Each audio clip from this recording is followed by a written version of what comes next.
ಸ್ನೇಹಿತರೆ ನಮಸ್ಕಾರ. Challenging star Darshan ಅವರು ಇವತ್ತು ಈ ಪರಿಸ್ಥಿತಿಗೆ ಬರೋದಕ್ಕೆ ಕಾರಣ ನೇರವಾಗಿ ಪವಿತ್ರ ಅನ್ನೋದರಲ್ಲಿ ಎರಡನೇ ಮಾತೇ ಇಲ್ಲ. ಪವಿತ್ರ ಅವರ ಜೊತೆಗಿನ ಅಕ್ರಮ ಸಂಬಂಧ ದರ್ಶನ್ ಅವರನ್ನ ಇಲ್ಲಿಗೆ ತಂದು ನಿಲ್ಲಿಸಿದೆ. ಪವಿತ್ರ ಅವರಿಗೆ ರೇಣುಕಸ್ವಾಮಿ ಅಶ್ಲೀಲವಾಗಿ ಮೆಸೇಜ್ಗಳನ್ನು ಕಳಿಸ್ತಿದ್ದ ಅನ್ನುವಂಥ ಕಾರಣಕ್ಕೋಸ್ಕರ ಈ ರೇಣುಕಸ್ವಾಮಿಯನ್ನ ಚಿತ್ರದುರ್ಗದಿಂದ ಬೆಂಗಳೂರಿಗೆ ಎತ್ತಾಡ್ಕೊಂಡು ಬಂದು ಆ ಶೆಡ್ನಲ್ಲಿ, ಪಟ್ಟಣಗೆರೆಯ ಶೆಡ್ನಲ್ಲಿ ಅತ್ಯಂತ ಭೀಕರವಾಗಿ, ಬೀಭತ್ಸವಾಗಿ ಮತ್ತು ಅತ್ಯಂತ ಕ್ರೂರವಾಗಿ ಮುರುಗಿಯ ರೀತಿಯಲ್ಲಿ ವರ್ತಿಸಿ ಆತನನ್ನು ಹತ್ಯೆ ಮಾಡಿದ್ದು ಮಾತ್ರವಲ್ಲದೆ ಆತ ನರಳಿ ಪ್ರಾಣ ಬಿಡುವಂತಹ ಹಂತದಲ್ಲೂ ಆತನನ್ನು ತಂದು ಈ ರಾಜ್ಯ ಕಾಲುವೆಗೆ ಎಸೆದು ಹೋದಂತಹ ಈ ಪಟಾಲಂ ಏನಿದೆ ನೋಡಿ, ದರ್ಶನ್ ಗ್ಯಾಂಗ್ ಏನಿದೆ ನೋಡಿ, ಈ ಗ್ಯಾಂಗ್ನ ಹಿಂದೆ ಇದ್ದಿದ್ದು ಇದೇ ಪವಿತ್ರ ಅನ್ನೋದು ಈಗ ಗುಟ್ಟಾಗಿ ಉಳಿದಿರುವಂಥ ಸಂಗತಿ ಏನಲ್ಲ. ಅವತ್ತು ಹೆಂಡತಿಗೆ ಹೊಡೆದಂಥ ಕೇಸ್ನಲ್ಲಿ ಜೈಲು ಸೇರಿದಂಥ ದರ್ಶನ್ ಇವತ್ತು ಇದೇ ಪವಿತ್ರ ಅನ್ನುವಂತಹ ಮಾಯಾಂಗನೆಯ ಹಿಂದೆ ಹೋಗಿ ಜೈಲು ಸೇರುವಂತಹ ಒಂದು ದುಸ್ಥಿತಿ ಬಂತು ಅಂತ ಹೇಳಿದ್ರೆ ಅದಕ್ಕೆ ದರ್ಶನ್ ಇನ್ನೂ ಕೂಡ ಬದಲಾಗದೇ ಇದ್ದರೆ ಅದಕ್ಕಿಂತ ದೊಡ್ಡ ಅಪಾಯ ಅಥವಾ ಅದಕ್ಕಿಂತ ದೊಡ್ಡ ಮೂರ್ಖತನ ಇನ್ನೊಂದಿಲ್ಲ ಅನ್ನೋದು ಬಹುಶಃ ದರ್ಶನ್ಗೆ ಈಗ ಅರಿವಾದಂತಿದೆ. ಇದೇ ಕಾರಣಕ್ಕೆ ದರ್ಶನ್ ಮತ್ತು ಪವಿತ್ರ ಇನ್ನು ಮುಂದೆ ದೂರನೇ ಅನ್ನುವಂತಹ ಒಂದು ವಿಚಾರ ಗೊತ್ತಾಗ್ತಿದೆ. ದರ್ಶನ್ ಈಗಾಗಲೇ ಪವಿತ್ರಳಿಂದ ಅಂತರವನ್ನು ಕಾಪಾಡ್ತಾ ಇದ್ದಾರೆ.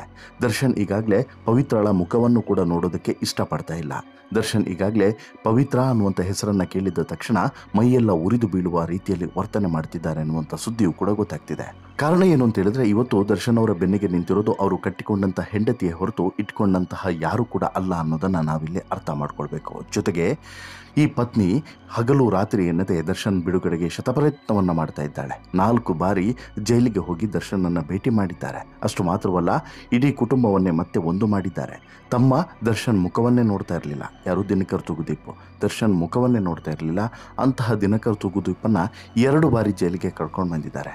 ಅಮ್ಮ ದರ್ಶನ್ ಮುಖ ಸಾಯಲಿ ಹೆಸರು ಕೂಡ ಎತ್ತಲೇ ಇರಲಿಲ್ಲ. ಅಂತಹ ಅಮ್ಮ ಮೀನಾ ತೂಗುದೀಪ್ ಅವರು ಕೂಡ ಜೈಲಿಗೆ ಬಂದು ಮಗನಿಗೆ ಸಾಂತ್ವನವನ್ನು ಹೇಳಿ ಬುದ್ಧಿಯನ್ನು ಹೇಳಿ ಹೋಗಿದ್ದಾರೆ. ಇದೆಲ್ಲ ಆದ ಮೇಲೆ ದರ್ಶನ್ಗೆ ಬಹುಶಃ ಈಗ ಸತ್ಯದ ಅರಿವು ಆದಂತಿದೆ. ಜ್ಞಾನೋದಯ ಜೈಲಿನಲ್ಲಿ ಆದಂತೆ ಕಾಣಿಸ್ತಿದೆ. ಅದೇ ಕಾರಣಕ್ಕೋಸ್ಕರ ದರ್ಶನ್ ಈಗ ಕಂಪ್ಲೀಟಾಗಿ ಬದಲಾಗ್ತಿದ್ದಾರೆ ಅನ್ನುವಂಥ ಮುನ್ಸೂಚನೆ ಕೂಡ ಸಿಗ್ತಾ ಇದೆ. ದರ್ಶನ್ ಈಗಾಗಲೇ ಸಾಕಷ್ಟು ಬದಲಾವಣೆಯನ್ನು ತಮ್ಮ ಜೀವನದಲ್ಲಿ ತಂದುಕೊಂಡಿದ್ದಾರೆ. ತಮ್ಮ ಯೋಚನೆಯಲ್ಲಿ ಅದೆಲ್ಲವನ್ನು ಕೂಡ ಕಾರ್ಯರೂಪಕ್ಕೆ ತರಬೇಕು ಅನ್ನುವಂಥ ಆಲೋಚನೆಯನ್ನು ಮಾಡಿಕೊಂಡಿದ್ದಾರೆ ಅನ್ನುವಂಥ ಮಾಹಿತಿಯು ಕೂಡ ಸಿಗ್ತಾ ಇದೆ. ದರ್ಶನ್ ಹೇಳಿ ಕೇಳಿ ಮೊದಲ ಬಾರಿಗೆ ಜೈಲಿಗೆ ಹೋಗಿದ್ದು 1 ಬಾರಿಯ ಎಡವಟ್ಟಾದರೆ 2ನೇ ಬಾರಿ ಜೈಲಿಗೆ ಹೋಗಿದ್ದು ಅಕ್ಷಮ್ಯ ಅಪರಾಧ. ಕಾರಣ ಏನು ಅಂತ ಹೇಳಿದ್ರೆ ಈ ಬಾರಿ ಮಾಡಿರುವಂಥದ್ದು ಅತ್ಯಂತ ಭೀಕರವಾದಂಥ ಹೇಯ ಕೃತ್ಯ, ಅದು ಹತ್ಯೆಯ ಕೃತ್ಯ. ಹೌದು, ದರ್ಶನ್ ಅಂಡ್ ಇಡೀ ಗ್ಯಾಂಗ್ ಮಾಡಿದಂತಹ ಈ ಕೃತ್ಯವನ್ನು ಯಾರೂ ಕೂಡ ಕ್ಷಮಿಸೋಕ್ಕೆ ಸಾಧ್ಯವಿಲ್ಲ. ಕಾನೂನು ಕೂಡ ಅದನ್ನು ಕ್ಷಮಿಸೋದಿಲ್ಲ. ಇಂತಹ ಕೃತ್ಯವನ್ನು ನಡೆಸಿದವರಿಗೆ ಕಾನೂನಿನ ಪ್ರಕಾರ ಕಠಿಣಾತಿ ಕಠಿಣ ಶಿಕ್ಷೆ ಆಗಬೇಕು ಅನ್ನೋದು ಇಡೀ ಕನ್ನಡಿಗರ ಒತ್ತಾಯ ಮತ್ತು ಆಗ್ರಹ ಕೂಡ. ಅದರಲ್ಲಿ ದರ್ಶನ್ ನಿಜವಾಗ್ಲೂ ಕೂಡ ಆರೋಪಿ ಆಗಿದ್ದರೆ ಅಥವಾ ಅಪರಾಧಿ ಆಗಿದ್ದರೆ ಅಪರಾಧಿಗೆ ಏನು ಶಿಕ್ಷೆ ಸಿಗಬೇಕು ಆ ಶಿಕ್ಷೆ ದರ್ಶನ್ಗೂ ಕೂಡ ಸಿಗಲಿ ಅನ್ನೋದು ಎಲ್ಲರ ಆಶಯ. ಒಂದು ವೇಳೆ ದರ್ಶನ್ ಈ ಪ್ರಕರಣದಲ್ಲಿ ನಿಜವಾಗ್ಲೂ ಕೂಡ ಪಾಲುದಾರನ ಅಲ್ಲ ಆಗಿದ್ದರೆ ದರ್ಶನ್ಗೆ ವಿಮುಕ್ತಿ ಸಿಗಲಿ ಅನ್ನೋದು ಎಲ್ಲರ ಆಶಯ. ಅದರಂತೆ ಏನಾಗುತ್ತೆ ಅನ್ನೋದನ್ನು ಕಾದು ನೋಡಬೇಕು. ಇದು ಒಂದು ಭಾಗ. 2ನೇ ಭಾಗ, ಇಲ್ಲಿ ದರ್ಶನ್ಗೆ ಬೆನ್ನೆಲುಬಾಗಿ ನಿಂತಿರೋದು ಕಟ್ಟಿಕೊಂಡಂಥ ಹೆಂಡತಿ ವಿಜಯಲಕ್ಷ್ಮಿ, ಜೊತೆಗೆ ಒಡ ಹುಟ್ಟಿದ ತಮ್ಮ ದಿನಕರ್ ತೂಗುದೀಪ, ಅದರ ಜೊತೆಗೆ ಹೊತ್ತು ಹೆತ್ತು ಸಾಕಿದಂತಹ ಮೀನಾ ತೂಗುದೀಪು. ಒಬ್ಬ ತಂದೆಯನ್ನು ಕಳೆದುಕೊಂಡಂಥ ಮಗನನ್ನು ಹೇಗೆ ಬೆಳೆಸಬೇಕು, ಹೇಗೆ ಪೋಷಿಸಬೇಕು, ಚಿತ್ರರಂಗಕ್ಕೆ ಬರೋದಕ್ಕೆ ಅವಕಾಶನೇ ಇರಲಿಲ್ಲ. ಅವರ ತಂದೆಗೆ ಇಷ್ಟನೇ ಇರಲಿಲ್ಲ ಮಕ್ಕಳು ಚಿತ್ರರಂಗಕ್ಕೆ ಬರೋದು. ಅಂಥದ್ರಲ್ಲೂ ಕೂಡ ತಾಯಿ ಬೆನ್ನೆಲುಬಾಗಿ ನಿಂತು ಅವರನ್ನು ಚಿತ್ರರಂಗಕ್ಕೆ ಕಳಿಸಿ ಚಿತ್ರರಂಗದಲ್ಲಿ ಇಷ್ಟು ದೊಡ್ಡ ಹೆಸರನ್ನು ಸಂಪಾದನೆ ಮಾಡುವಂತೆ ಮಾಡಿದಂತಹ ಆ ಮಹಾ ತಾಯಿ ಕೂಡ ಇವತ್ತು ಮತ್ತೆ ಬಂದಿದ್ದಾರೆ. ಮತ್ತೆ ದರ್ಶನ್ಗೆ ಧೈರ್ಯ ತುಂಬಿದ್ದಾರೆ. ಇವರೆಲ್ಲರ ಒಕ್ಕೋರಲ ಆಗ್ರಹ ಮತ್ತು ಒಂದೇ ಒಂದು ಬುದ್ಧಿ ಮಾತು ಏನು ಅಂತ ಹೇಳಿದ್ರೆ, ಇನ್ನಾದರೂ ದರ್ಶನ್ ನೀನು ನೆಟ್ಟಗಾಗು ಅಂತ ಹೇಳಿ. ಹೌದು, ದರ್ಶನ್ ಇದುವರೆಗೆ ಆನೆ ನಡೆದಿದ್ದೇ ಹಾದಿ ಅನ್ನೋ ರೀತಿಯಲ್ಲಿ ನಡ್ಕೊಂಡು ಹೋದವರು. ತಾನು ಹೇಳಿದ್ದೇ ವೇದವಾಕ್ಯ, ತಾನು ಮಾಡಿದ್ದೇ ಸರಿ ಎನ್ನುವಂತಹ ವಾದವನ್ನು ಮಂಡಿಸಿಕೊಂಡು, ಜೊತೆಗೆ ತನ್ನ ವಿರುದ್ಧ ಮಾತನಾಡಿದವರ ವಿರುದ್ಧ ಕತ್ತಿಯನ್ನು ಮೆಸೆಯುತ್ತಾ ಮತ್ತೆ ಹಿಗ್ಗಾಮುಗ್ಗ ಅವರಿಗೆ ಕೆಟ್ಟದಾಗಿ ಬೈಯೋದಿರ್ಬೋದು ಮತ್ತು ಕುಡಿದ ನಶೆಯಲ್ಲಿ ಕೆಟ್ಟದಾಗಿ ಅವರ ಜೊತೆಗೆ ವರ್ತಿಸೋದಿರ್ಬೋದು, ಈ ರೀತಿಯಾಗಿ ನಡ್ಕೊಂಡು ಬಂದಂತಹ ದರ್ಶನ್ ಇನ್ನಾದರೂ ಬದಲಾಗದೇ ಇದ್ದರೆ, ಇನ್ನೂ ಕೂಡ ಬದಲಾಗದೇ ಇದ್ದರೆ ಮುಂದಿನ ದಿನಗಳು ಅತ್ಯಂತ ಕಠಿಣವಾಗಿರ್ತದೆ ಮತ್ತು ಅತ್ಯಂತ ಕ್ರೂರವಾಗಿರ್ತದೆ ಅನ್ನೋದು ದರ್ಶನ್ಗೆ ಬಹುಶಃ ಈಗ ಅರಿವಾದಂತಿದೆ. ಕಾರಣ ಏನು ಅಂತ ಹೇಳಿದ್ರೆ, ಕಳೆದ 1 ತಿಂಗಳು, ಹೆಚ್ಚು ಕಡಿಮೆ 1 ತಿಂಗಳಾಗ್ತಾ ಬಂತು. 1 ತಿಂಗಳಿನಿಂದ ದರ್ಶನ್ಗೆ 1 ತೊಟ್ಟು ಎಣ್ಣೆಯೂ ಕೂಡ ಇಲ್ಲ, 1 ಸಿಗರೇಟ್ ಕೂಡ ಸಿಗ್ತಾ ಇಲ್ಲ. ಹೀಗಿರುವಾಗ ಜೈಲಿನಲ್ಲಿ ಯೋಗ, ಧ್ಯಾನ ಮತ್ತು ಸದಾ ಭಜನೆ ಮತ್ತು ಪುಸ್ತಕಗಳನ್ನು ಓದ್ತಾ ತನ್ನ ಮಾನಸಿಕ ಸ್ಥಿಮಿತೆಯನ್ನು ಸರಿಪಡಿಸಿಕೊಳ್ಳುತ್ತಿರುವಂತಹ ದರ್ಶನ್ ಪಶ್ಚಾತ್ತಾಪವನ್ನು ಕೂಡ ಪಡುವಂಥ ಪ್ರಮೇಯ ನಿರ್ಮಾಣ ಆಗಿದೆ. ಇವೆಲ್ಲದಕ್ಕೂ ಕೂಡ ಕಾರಣ ಆಗಿರೋದು ಪವಿತ್ರ ಗೌಡ. ಇನ್ನೊಂದು ಕಡೆ ದರ್ಶನ್ ಕೆರಿಯರ್ ಕೂಡ ದಿನಕ್ಕೆ ಇಳಿತಾ ಇದೆ.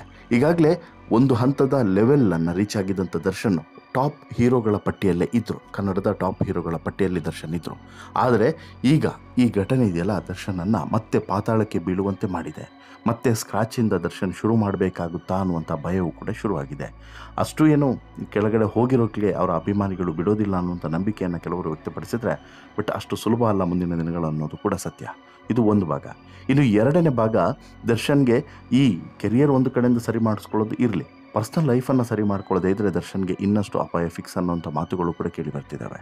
ಪರ್ಸ್ನಲ್ ಲೈಫನ್ನು ಕೂಡ ದರ್ಶನ್ ಸರಿ ಮಾಡ್ಕೊಳ್ಳೇಬೇಕು. ಕಾರಣ ಏನು ಅಂತ ಹೇಳಿದ್ರೆ, ಈ ಪವಿತ್ರ ಅನ್ನುವಂತಹ ಮಾಯಾಂಗನೆಯ ಹಿಂದೆ ಹೋದಂಥ ದರ್ಶನ್ ತನ್ನ ಖಾಸಗಿ ಬದುಕಿನಲ್ಲಿ ಕಟ್ಟಿಕೊಂಡು ತನ್ನ ಮೇಲೆ ನಂಬಿಕೆಯನ್ನು ಇಟ್ಟು ಮತ್ತು ಈ ಧಾರ್ಮಿಕವಾಗಿ ಮತ್ತು ವಿಧಿಬದ್ಧವಾಗಿ ಸಪ್ತಪದಿಗಳನ್ನು ತುಡಿದು ಅಧಿಕೃತವಾದಂಥ ಹೆಂಡತಿ ಎನ್ನುವಂತಹ ಪಟ್ಟವನ್ನು ಅಲಂಕರಿಸಿರುವಂತಹ ಮತ್ತು ದರ್ಶನ್ನ ಎಲ್ಲ ಬೇಕು ಬೇಡಗಳನ್ನು ನಿಭಾಯಿಸಿಕೊಂಡು ಬಂದಿರುವಂತಹ ವಿಜಯಲಕ್ಷ್ಮಿ ಇವತ್ತು ಪಟ್ಟಂತಹ ಪರಾಟಲು ಇದೆಯಲ್ಲ, ಅದು ಹೇಳೋಕೆ ವರ್ಣಿಸೋಕೆ ಅಸಾಧ್ಯ. ಅಷ್ಟು ತನ್ನ ಗಂಡನನ್ನು ಬಿಡಿಸ್ಕೊಂಡು ಬರಬೇಕು, ತನ್ನ ಗಂಡನಿಗೆ ಧೈರ್ಯವನ್ನು ತುಂಬಬೇಕು, ತನ್ನ ಗಂಡನ ಜೊತೆಗೆ ಮಾತನಾಡಬೇಕು ಅಂತೇಳಿ ಸಿಕ್ಕಾಬಟ್ಟೆ ಹಪ್ಪಿಸಿ ನಂತರ ದಿನಕರ್ ತೂಗುದೀಪ್ ಅವರನ್ನು ಕೂಡ ಕರ್ಕೊಂಡು ಬಂದು ಒಂದು ರೀತಿಯಲ್ಲಿ ಸಂಸಾರವನ್ನು ಮತ್ತೆ ಒಂದು ಮಾಡಿದ್ದು ಮಾತ್ರವಲ್ಲದೆ ಸಂಸಾರದಲ್ಲಿ ಇದ್ದಂತಹ ಬಿರುಗಾಳಿಯನ್ನು ಕೂಡ ಇಳಿಸುವಂತಹ ತಣಿಸುವಂಥ ಕೆಲಸವನ್ನು ಇಲ್ಲಿ ಇಂಡೈರೆಕ್ಟ್ಲಿ ಮಾಡ್ತಾ ಇದ್ದಾರೆ ಅನ್ನೋದನ್ನು ಗಮನಿಸಬೇಕು. ಇದು ಇನ್ನೊಂದು ಭಾಗ. ಇದರ ಜೊತೆಗೆ ಇಲ್ಲಿ ದರ್ಶನ್ನು ಪ್ರಮುಖವಾಗಿ ಸಹಜವಾಗಿ ದರ್ಶನ್ಗೆ ಇಲ್ಲಿರುವಂಥದ್ದು ದೊಡ್ಡ ಗೊಂದಲ ಏನು ಅಂತ ಹೇಳಿದ್ರೆ ಪವಿತ್ರ ಜೊತೆಗಿನ ಸಂಬಂಧ ಮತ್ತು ಪವಿತ್ರ ಜೊತೆಗಿನ ಸಂಬಂಧದ ಪರಿಣಾಮ. ಹೌದು, ಇವತ್ತು ದರ್ಶನ್ ಜೈಲು ಸೇರೋದಕ್ಕೆ, ದರ್ಶನ್ ಇಷ್ಟೆಲ್ಲ ಸವಾಲುಗಳನ್ನು ಎದುರಿಸೋಕ್ಕೆ ಕಾರಣನೇ ಪವಿತ್ರ ಆಗಿರೋದ್ರಿಂದ ಪವಿತ್ರಳಿಂದ ದೂರ ಇರಬೇಕು ಅನ್ನುವಂತಹ ಆಗ್ರಹ ಎಲ್ಲರಿಂದಲೂ ಕೂಡ ಕೇಳಿ ಬರ್ತಿದೆ. ಅದು ಪತ್ನಿಯಿಂದ, ಅಮ್ಮನಿಂದ, ತಮ್ಮನಿಂದ ಎಲ್ಲರೂ ಕೂಡ ಇದೇ ಮಾತನ್ನು ದರ್ಶನ್ಗೆ ಬುದ್ಧಿವಾದದ ರೀತಿಯಲ್ಲಿ ಹೇಳಿದ್ದಾರೆ. ನೋಡು, ನಿನ್ನ ಜೀವನ ಇವತ್ತು ಈ ಸ್ಥಿತಿಗೆ ಬರೋದಕ್ಕೆ ಕಾರಣ ಆಕೆಯೇ. ಹಾಗಾಗಿ ಇನ್ನೂ ಕೂಡ ನೀನು ಬದಲಾಗದೇ ಇದ್ದರೆ, ಇನ್ನೂ ಕೂಡ ಕೆಲವೊಂದರಲ್ಲಿ ನೀನು ಚೇಂಜಸ್ ಮಾಡಿಕೊಳ್ಳದೇ ಇದ್ದರೆ ನಿನಗೆ ಇನ್ನು ಮುಂದಿನ ದಿನಗಳು ಅತ್ಯಂತ ಅಪಾಯಕಾರಿ ಆಗಿರಬಹುದು ಅನ್ನುವಂಥ ಮುನ್ಸೂಚನೆಯನ್ನು ಕೊಟ್ಟಿದ್ದಾರೆ.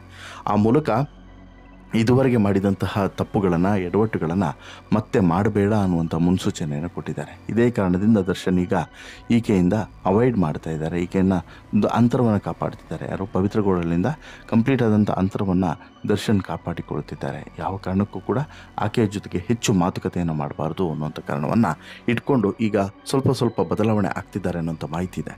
ಇನ್ನು ಈ ವಿಚಾರ ತಿಳಿದಂಥ ಪವಿತ್ರ ಕೂಡ ಡಿಸ್ಟರ್ಬ್ ಆಗಿದ್ದಾರೆ. ಅವರ ತಾಯಿಯ ಬಳಿ ಈ ಬಗ್ಗೆ ನೋವನ್ನು ತೋಡಿಕೊಂಡಿದ್ದಾಳೆ ಅನ್ನೋಂಥ ಮಾಹಿತಿ ಇದೆ ಒಂದು ಭಾಗ. ಇನ್ನೊಂದು ಭಾಗವಾಗಿ ಪವಿತ್ರಗೆ ದರ್ಶನ್ ಜೊತೆಗೆ ಸಂಪರ್ಕ ಇಲ್ಲದಿದ್ದರೆ ಮುಂದೆ ಹೇಗೆ ತನ್ನ ಜೀವನ ಅನ್ನುವಂತಹ ಭಯವೂ ಕೂಡ ಇದೆ. ಚಿನ್ನದ ಮೊಟ್ಟೆಯನ್ನು ಇಡುವಂಥ ಕೋಳಿಯನ್ನು ಕಳೆದುಕೊಳ್ಳೋದಕ್ಕೆ ಯಾರು ತಾನೇ ಇಷ್ಟಪಡ್ತಾರೆ ಹೇಳಿ? ಈಗ ಈ ಚಿನ್ನದ ಮೊಟ್ಟೆ ಇಡುವಂಥ ಕೋಳಿಯೇ ದೂರ ಆಗುತ್ತಾ ಅನ್ನುವಂಥ ಭಯ ಸಹಜವಾಗಿ ಪವಿತ್ರಗೆ ಕಾಡ್ತಾ ಇದೆ. ಒಂದು ವೇಳೆ ದರ್ಶನ್ ಈ ವಿಚಾರದಲ್ಲಿ ಇನ್ನೂ ಕೂಡ ಬುದ್ಧಿ ಕಲಿಯದೇ ಇದ್ದರೆ ಮತ್ತೆ ಮುಂದಿನ ದಿನಗಳಲ್ಲಿ ಇನ್ನಷ್ಟು ಅಪಾಯವನ್ನು ಎದುರಿಸೋದಂತೂ ಖಚಿತ ಅನ್ನೋದರಲ್ಲಿ ಎರಡನೇ ಮಾತು ಕೂಡ ಇಲ್ಲ. ಈಗ ಆಗಿರೋದು ಟ್ರೈಲರ್, ಪಿಕ್ಚರ್ ಅಬಿಬಿ ಬಾಕಿ ಹೇ ಅಂತೇಳಿ ಹೇಳ್ತಾರಲ್ಲ, ಆ ರೀತಿ ಆದರೂ ಕೂಡ ಅಚ್ಚರಿ ಇಲ್ಲ. ಹೀಗಾಗಿ ತುಂಬ ಎಚ್ಚರಿಕೆ ಹೆಜ್ಜೆಗಳನ್ನು ಇಡೋದು ಅತಿ ಸೂಕ್ತ ಅನ್ನುವಂಥ ಮಾತುಗಳನ್ನು ಎಲ್ಲರೂ ಕೂಡ ಹೇಳ್ತಾ ಇದ್ದಾರೆ. ಅದಕ್ಕೆ ಪೂರಕವಾಗಿ ಒಂದಷ್ಟು ಬೆಳವಣಿಗೆಗಳು ಕೂಡ ನಡೀತಿರೋದು ಕೂಡ ಸಾಕ್ಷೀಕರಿಸ್ತಿದ್ದಾವೆ. ಅದೇನೇ ಇದ್ರೂ ಕೂಡ ದರ್ಶನ್ ಇಲ್ಲಿವರೆಗೆ ಬಂದಿರುವಂಥ ಹಾದಿಯನ್ನು ಮರಿಬಾರ್ದು. ದರ್ಶನ್ ಇಲ್ಲಿವರೆಗೆ ಹತ್ತಿರುವಂಥ ಮೆಟ್ಟಿಲುಗಳನ್ನು ಇಳಿಬಾರ್ದು. ದರ್ಶನ್ ಇದುವರೆಗೆ ಎದುರಿಸಿರುವಂಥ ಕಷ್ಟಗಳನ್ನು ಮತ್ತೊಮ್ಮೆ ಎದುರಿಸುವಂತೆ ಆಗಬಾರ್ದು. ದರ್ಶನ್ ಈಗಾಗಲೇ 2 ಬಾರಿ ಜೈಲು ಸೇರಿಯಾಗಿದೆ, ಮತ್ತೊಮ್ಮೆ ಜೈಲು ಸೇರಬಾರ್ದು. ಇಂಥದ್ದೆಲ್ಲ ಆಲೋಚನೆಗಳು, ಇಂಥದ್ದೆಲ್ಲ ದೃಢ ನಿಶ್ಚಯ ಅವರ ಮನಸ್ಸಿನಲ್ಲಿ ಇದೆ ಅಂತ ಹೇಳಿದರೆ ಅದಕ್ಕೆ ಈಗಲೇ ಈ ಸಮಸ್ಯೆಯನ್ನು ಬಗೆಹರಿಸಿಕೊಳ್ಳೋದು ಉತ್ತಮ ಅಂತೇಳಿ ಅನಿಸುತ್ತೆ. ಈಗಲೇ ಪವಿತ್ರಳಿಂದ ಕಂಪ್ಲೀಟಾಗಿ ದೂರ ಆಗಿಬಿಡೋದು ಬೆಟರ್ ಅಂತೇಳಿ ಅನಿಸುತ್ತೆ. ನಿಮಗೇನು ಅನಿಸುತ್ತೆ ಸ್ನೇಹಿತರೆ ಈ ಇಡೀ ಬೆಳವಣಿಗೆಯ ಬಗ್ಗೆ ಮತ್ತು ದರ್ಶನ್ ಮತ್ತು ಪವಿತ್ರ ಕ್ಲೋಸ್ ರಿಲೇಷನ್ಶಿಪ್ ಬಗ್ಗೆ, ಅಥವಾ ದರ್ಶನ್ ಪವಿತ್ರಳಿಂದ ದೂರ ಆಗೋದ್ರ ಬಗ್ಗೆ ನಿಮ್ಮ ಅಭಿಪ್ರಾಯ ಏನು? ದಯವಿಟ್ಟು ಕಮೆಂಟ್ ಮಾಡಿ ತಿಳಿಸಿ. ಜೊತೆಗೆ ಈ ಸ್ಟೋರಿ ಇಷ್ಟ ಆಯಿತು ಅಂತ ಹೇಳಿದ್ರೆ ಲೈಕ್ ಮಾಡಿ, ಶೇರ್ ಮಾಡಿ, ಚಾನಲ್ಗೆ ಸಬ್ಸ್ಕ್ರೈಬ್ ಆಗೋದನ್ನು ಮರಿಬೇಡಿ. ಧನ್ಯವಾದ.